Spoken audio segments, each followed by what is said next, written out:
Okay, good morning students. Welcome back once again to another video for the light chapter. And today we are talking about a very important topic, that is image formation by spherical mirrors. First we will talk about the concave mirror and we will see the different cases in which the image is formed and where it will be formed. Okay. So first of all you need to understand that from a very particular point there are infinite numbers of rays of light which are going to be incident on our mirror. But we have to consider only two of the rays of light in such a way that the image is formed. So for example, if we have this concave mirror and let's say there is an object over here given by this simple arrow. Then from this particular point of the arrow, there are infinite many numbers of rays of light going in different directions. That is why you can observe this arrow from any particular direction. If you as a person are observing the object, but we are talking about the image formation. So there are going to be many rays of light that are going to be incident on the mirror. But for simplicity purpose, we will be taking any two arrows at the particular point from the object, and wherever they meet at that particular point, the image will be formed.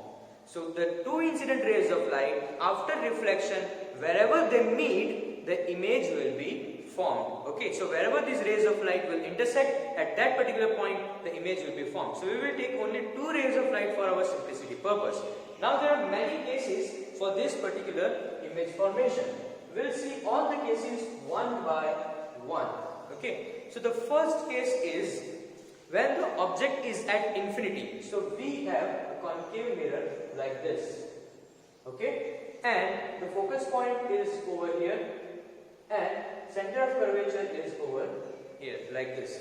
And we have an object which is at infinity. So far away object. So let's say that the object is somewhere over here like this. Very far away. So the rays of light will be coming towards the mirror that will be parallel to each other, because the far away object, the rays of light are parallel. So we are taking two parallel rays of light like this incident on the mirror. And we know from the previous video that we studied that if the rays are parallel to the principal axis, then what happens? After reflection, the reflected ray of light will pass through the focus point. So after incident, it will pass through focus like this. So a very small point size image will be formed, and that image will be inverted. It will be very small, a small inverted image will be formed at the focus. Okay? So this is the very first case of our different image formation topic. So if the object is at infinity, the image will be formed on focus inverted. Okay, and very small, diminished, point-sized image. Okay, moving on to the next one, that if the object is not at infinity and it is brought a little bit closer. So we are now keeping the object on principal axis. So it will be a little bit different.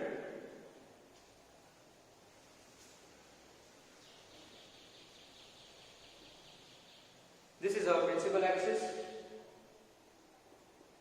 Sorry, center of curvature, focus point, and this is our pole. But now the object is not at infinity, but it is closer to the mirror. So just beyond C. So we have kept the object beyond the center of curvature. Now once again we will be taking two rays of light from this particular object. So first of all we take the parallel ray of light like this. Okay, and of course, if it is parallel to the principal axis, it will pass through focus. Similarly, we take another ray of light. Let's say it is passing through focus. Then after incident, it will become parallel. So a ray of light passing through focus, and then it will be parallel. So after passing through focus, it will become parallel. So over here, as you can see, the image is formed like this. So if the object is beyond C, the image will be between F and C. Okay, and the image will be diminished. Don't mind my drawing, it will be diminished. It will be smaller than the object. It will be smaller than the object. Okay, so second case.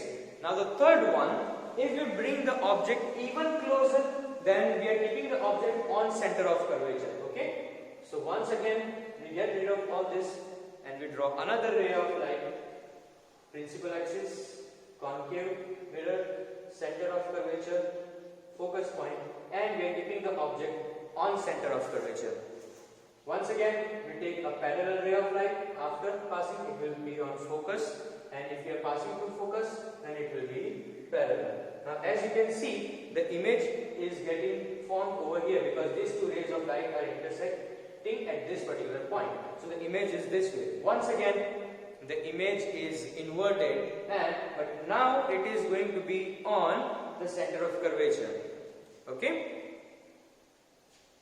The third case. Now we are moving even forward. When we keep this object between F and C, so the image will be formed where? We will just find it out. So we are moving the object even closer to the mirror. We are keeping the object even closer to the mirror now. Concave mirror, focus point, center of curvature, and we are keeping the object over here like this. So one parallel ray of light like this and passing through focus, and the other one is we are passing through focus, so it will be parallel. So the ray of light will pass like this, and as you can see this is the point of intersection, so the image will be formed this way. Now one thing that you will notice is that this image is now larger. So this is because when the object gets closer to the mirror, the image gets larger and larger. So up till now we had diminished image, but on center of curvature the image was of the same size. Okay, I will draw all the cases together so that it is clear for you to understand at the end of all the topics. But first of all, we will finish all the topics separately and see how the images will be formed. So the image is now away from center of curvature. Okay, and last case, if we are keeping the object on focus. So not the last case, second last case.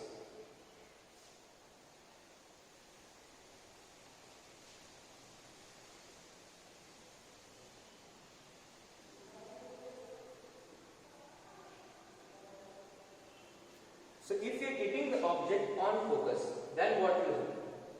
Now in this case, as you can see, in all the cases we took that if it is parallel, it is passes through focus, and the second one we are passing through focus. But in this particular case, this is not possible. So how do you take that? So first of all, you take one parallel ray of light. So after incident, it will pass through focus.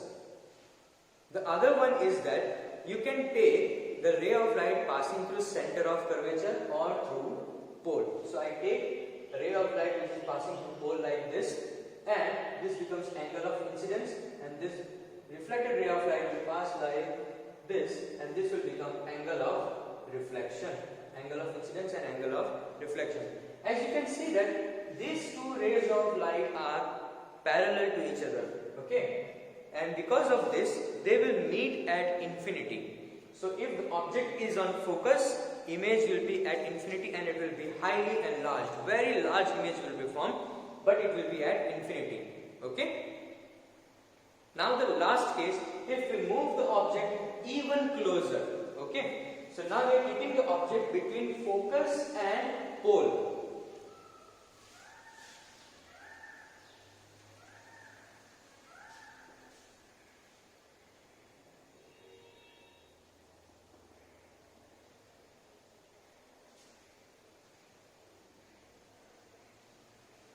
The last case we are keeping the object between focus and pole.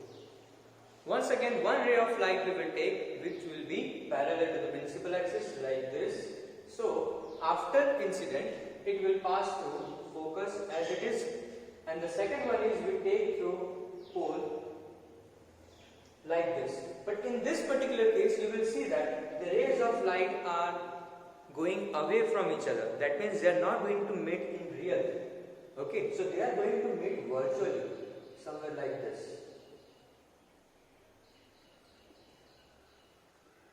So at this point they are meeting virtually, and hence the image now will be formed behind the mirror and it will be virtual. Okay. Now let us revise all the cases of the image formation by concave mirror by small diagram. Okay students, so all the cases are here for you. understand the difference between them and the similarities and what is actually happening, I will get every single detail to you in this particular format. Okay. So starting with the first case, if the object is at infinity, okay, it is very far away, then image will be on focus, highly diminished point size, and it will be real and inverted. Okay, so image will be real, inverted and highly diminished. Okay, very small point size. Next, we bring the object little bit closer. Okay, so the image goes a little bit further away, and now it is not point size, it is larger than what it was before, but still it is smaller than the actual object. So I repeat once again, now we are bringing the object closer to the mirror, but beyond C. Okay, we are not keeping it at infinity, we are keeping it somewhere closer, but still beyond C. We are not bringing it on C or between F and C. That is what we are going to do in the next one. But like it was before at infinity, now we are bringing it a little bit closer. Okay, so if the object is beyond C, then the image is not on F, it has moved a little bit away from F. So as the object comes closer, image goes further away from the mirror. So if the object comes closer to the mirror, image goes away from the mirror. Okay, I repeat once again, in all these cases what is happening, the object size does not change. Imagine this marker, okay, this is the arrow that we are projecting in the image. So if this is the marker, then the image will be point sized if it is at infinity. If we bring it a little bit closer, then it goes a little bit away from the mirror, and now it is a little bit larger. Okay, it is bigger or larger than before, but still not as big as the object itself. So the image is larger than before, but not as large as the object itself. Now we are bringing the object even closer and we are keeping it on C. Before it was beyond C, now it is on C. So the image goes even further away and its size also increases. And that is our third case, that is, first it was at infinity, then it came closer beyond C, and then even closer and on C, that is center of curvature. So at infinity, beyond C, and now C. So the object was point size, a little bit larger but diminished than object, and now it is even larger and it becomes the same size as the object. So the size of the object remains the same as the image. So image and object now have the same size. As you can see that gradually as the object comes closer, the size of the image is also increasing. Now you know what happens next. Now because on center of curvature, the size of the image is same as that of the object. So if we bring the object even closer, now the size will be enlarged. So it will be even larger than the object itself. So as we move closer now, so from C it becomes between C and F. So between F and C or C and F. So the now image goes even away. And now it goes from beyond C. So when the object is between F and C, the image goes beyond C and it becomes larger than the object itself. So before it was highly diminished because it was at infinity. When it came closer, it became a little bit larger. When it came on C, it became the same size. Now it becomes between C and F, it becomes larger than the object itself. So the now image is larger than the object. So if the image is of 5 centimeters, the object is 5 centimeters and the image is maybe 7 or 8 centimeters depending on the lens. Okay, depending on the mirror.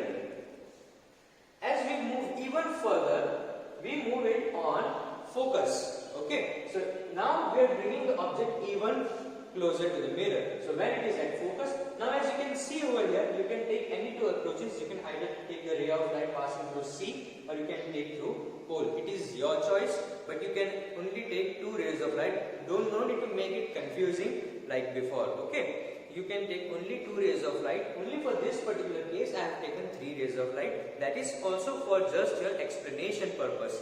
So from the object you have to take only 2 rays of light, that is one parallel, so it is passing through focus, or from pole, then it is creating angle of incidence, angle of reflection. Or you can take center of curvature, passing through center of curvature. Only 2 rays of light is required. But that's not the thing that we are studying. We are saying that if the object is at F, then the image will be at infinity, highly enlarged, because the rays of light are going very far away. The image will be very, very large. Okay. And the last case, if we bring the object even closer to the mirror, then what happens? Then we are keeping the object between F and P. We are keeping the object between F and pole. Pole is the point of the center on the mirror. So now what happens is, as you can see, the rays of light are actually going away from each other. They are not meeting. They are not going to intersect.